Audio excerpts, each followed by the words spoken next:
what did you say you wanted? And I said, I want to be a ranger. Hold on a minute. He goes back in, and he gets the staff sergeant to come out.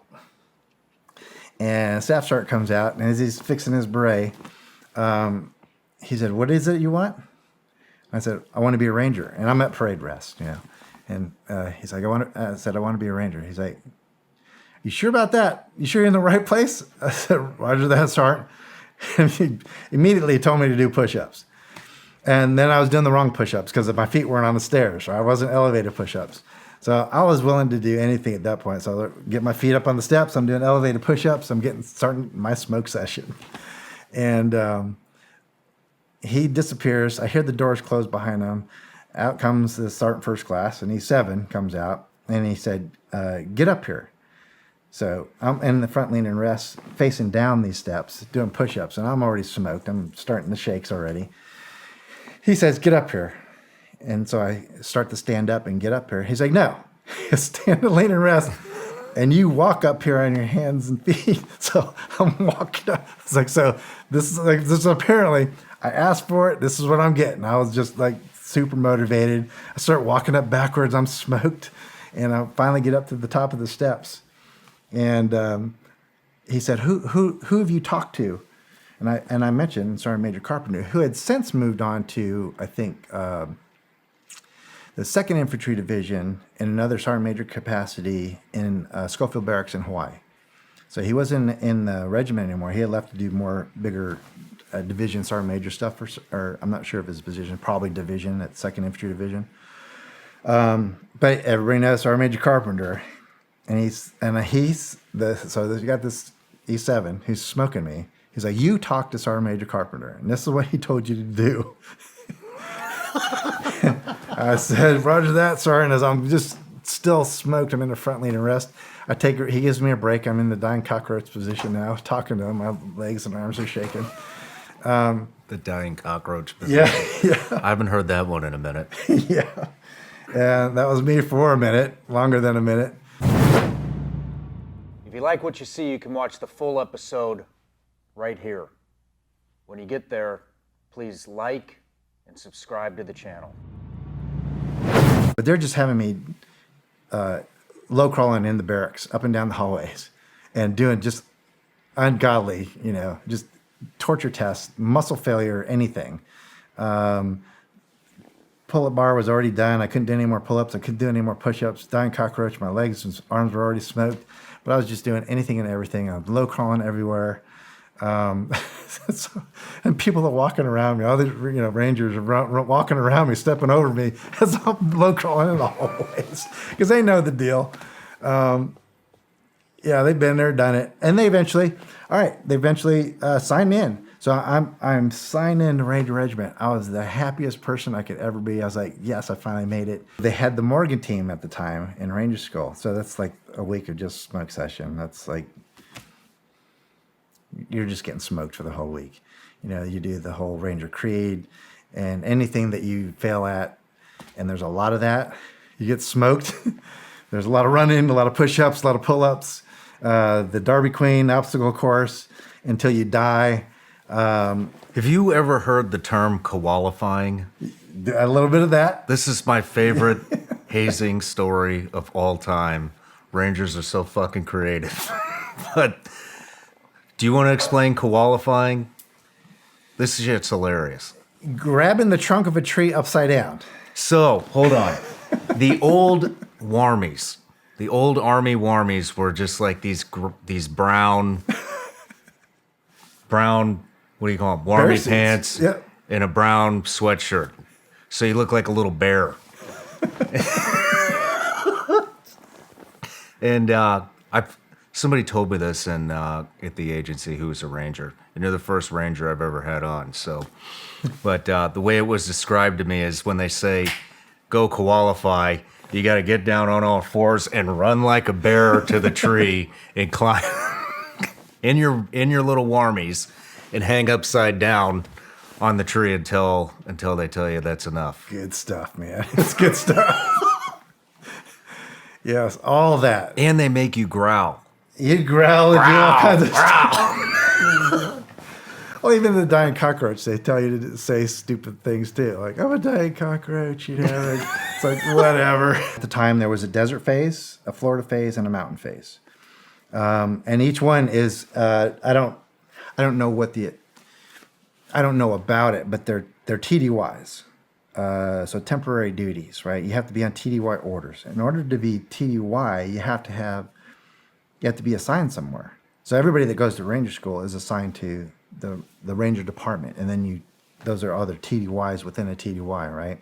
These are all administrative things I have no idea about then, and but now I can't go TDY because they're having difficulty with getting me TDY orders because I'm still on orders to go to this Fort Ord, California, right? Yeah. But I'm assigned to regiment headquarters. I'm only assigned, so that was the issue they were having. I don't know any of this is going on. I'm just waiting for another Ranger class. So I go through morning team, CD week. I can't leave Benning. Class takes off, and they go do desert. So I wait for the next class to start. The first time that happened, I'm waiting right there at Ranger School. I don't go back to regiment headquarters and hang out or anything. I just wait for the next class that's coming through, and I'll just join them. And then by the time we get to the deployment to the desert, I'll just join them and jump in, drive in, whatever, with that class. Well, I get to that point, still don't have my orders. So they pull me aside and say, we can't TDY you to desert phase onward. Like, okay. So then they tell me to go wait at regiment headquarters. Wait for the next class, we'll give you a call. You don't have to do the PT test again. You don't have to, we already know you're good. You'll join the next class that comes through. And that happened 2 or 3 more times. And I finally get to the point where I'm at a break. Now, I was married, 2 small kids, and they're in Columbus, Georgia, in an apartment this whole time, just waiting for me to get done with Ranger School, which is getting prolonged over time. And what ended up happening, well, ultimately what ends up happening, I get assigned to regiment headquarters, which is fine. But my orders that were going to Fort Ord, California, at the time, were overriding everything. That was the priority of the Army to fill these 7th Infantry Division with these slots, right? So I was a no-show. Apparently, I was a no-show, and what does that mean, right? I'm absent without leave, right? I'm AWOL, according to Fort Ord personnel, right? Shit. I never signed in. So from the time I graduated infantry school, I signed in fine, did everything with regiment, got smoked, and everybody's fine with it. Regiment was fine. All the folks that were there. Was he a first sergeant or sergeant major Guerrero at the time who was there? He was really fighting for me because that's infantry branch headquarters there at Fort Benning. He was fighting for me he's like, he wants to be here and we want him. He's passed all the tests to be here and we're trying to get him assigned here permanently and scratch this other assignment. And they couldn't do it. So ultimately there's 3 or 4 or 5 Ranger classes that I get bumped and keep going through the initial phases through. And ultimately we get to a point where I am almost, well, as far as I know, I'm ready to go. I can go through the first phase again, and then deploy with this class and start going to the desert, go to Florida, go to the mountains, all that other stuff. It's been hashed out at infantry headquarters. Well, I get to that point. Now there's a Christmas break. Now I get to a point where there's a Christmas break in Ranger School. So I go back. I go home for the first time in a while. And then my wife at the time says that they haven't had a paycheck in a while. So I put in this thing. Shit. I put in this thing for a pay inquiry. And they're all fine with it. Go to regiment headquarters, personnel NCO. He sets me up with everything. He's like, go here, give him this form, and you'll get your paycheck. So I do that. And they give me some money. And I go on my way, right? Got Christmas break. I go back before I go on Christmas break. and there's not another direct deposit. I was like, well, I'm getting ready to go sign back in Ranger School, finish Ranger School. And I go back, personnel, they give me the form again. I go to the finance in Fort Benning, and I'm sitting at this pay cage, just like I did before, having this form, and the specialist is sitting behind the counter said, she looks at my stuff and she looked at something and she said, hold on a minute. And she leaves, goes back, and there's this captain that comes out and looks at me. And I'm in starched jungle fatigues. And I got Ranger scroll and my shaved head and, spit shine jungle boots.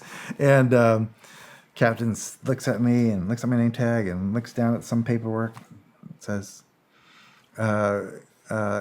Corporal Poras, is that how you say your name? I was like, roger that, sir. He's like, hold on a minute. So he goes to get a major. And meanwhile, while they're going to get this major, there's people in the finance building that are behind me, and I recognize a lot of activity. It's just a pay cage. It's a finance section. It's personnel just going. There's MPs that come in, and and I noticed the MPs. I was like, okay, that makes sense. It's a finance place, and I guess they do finance stuff, whatever. And they're standing behind me. I was doing one of these things, like, what's that all about? The major comes in. Comes back to the cage and said, Corporal Poras, you're going to have to go with these gentlemen. And I was like, what just happened? What happened? And he explains to me as the MPs are behind me, and one of the guys grabs my, behind my arm, right? And he's like, and one hand on my shoulder, and, he's getting custody of me. And I was like, what's going on? And the major explains to me, he's like, well, according to this, you're AWOL. And I looked at him. I looked at the MP. I was like, do I look like an AWOL soldier? Holy shit. Does this look like an AWOL soldier? Hey everybody, I'm Shawn Ryan. Click here to subscribe to the Shawn Ryan Show YouTube channel for the hottest and most compelling interviews that you will not see anywhere else. I've also made a playlist of all the previous SRS episodes so they're easy to find. You can find that right here.